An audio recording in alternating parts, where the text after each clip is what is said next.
Bienvenue à tous. C'est un sujet sensible, très sensible, mais le gouvernement semble décidé à l'aborder directement. À 2 jours d'une rencontre entre patronat et syndicats, Manuel Valls se prononce donc pour une réforme du Code du travail et plus précisément du contrat de travail.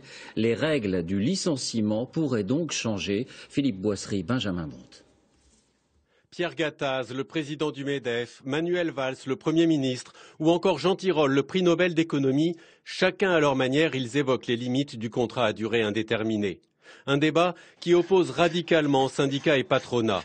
Alors, assouplir le CDI, cela peut-il être un atout pour l'entreprise? Oui, pour le numéro 2 du MEDEF. Les patrons de PME n'embauchent pas. Pourquoi? Parce qu'ils se disent que si jamais ils perdent une commande, ils perdent un client, ils ne pourront pas mettre fin au contrat de travail, car c'est très compliqué en France. Donc ce qu'on propose, mais on n'est pas les seuls à le proposer, c'est d'introduire dans les contrats de travail la possibilité de prédéterminer les conditions de la rupture. S'il y a baisse du chiffre d'affaires, s'il y a perte d'un client, etc., etc. Pour le leader de Force ouvrière, ce n'est pas la flexibilité du contrat de travail qui crée l'emploi, mais la croissance.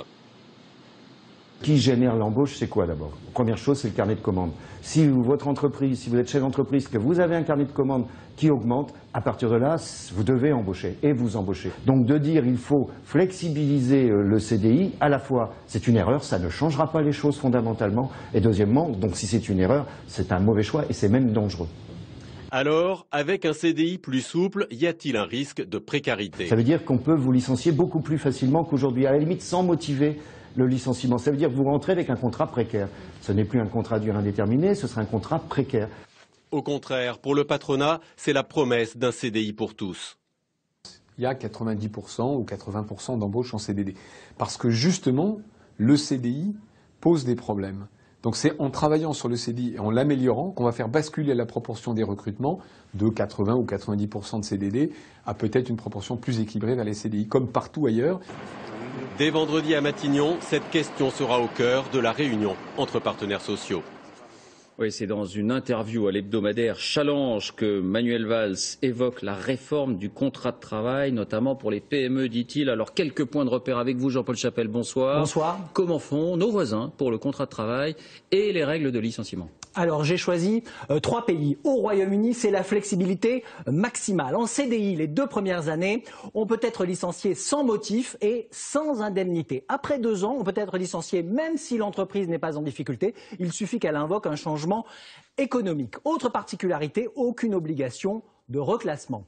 L'Allemagne, elle se rapproche du système français avec des indemnités de licenciement proportionnelles à l'ancienneté, mais là, pas de tribunal des prud'hommes. En cas de conflit, il est réglé en comité d'entreprise. Bon, c'est la cogestion. Et dans les entreprises de moins de 11 salariés, les petites entreprises, eh bien, le patron peut licencier sans motif. Enfin, l'Italie, elle vient d'instaurer un nouveau contrat unique entre le CDD et le CDI. La protection du salarié augmente avec le temps, donc avant 2 ans, rien. Après 2 ans d'ancienneté, il a droit à des indemnités, 2 mois de salaire par année.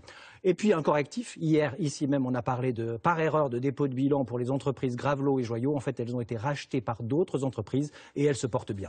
Merci Jean-Paul.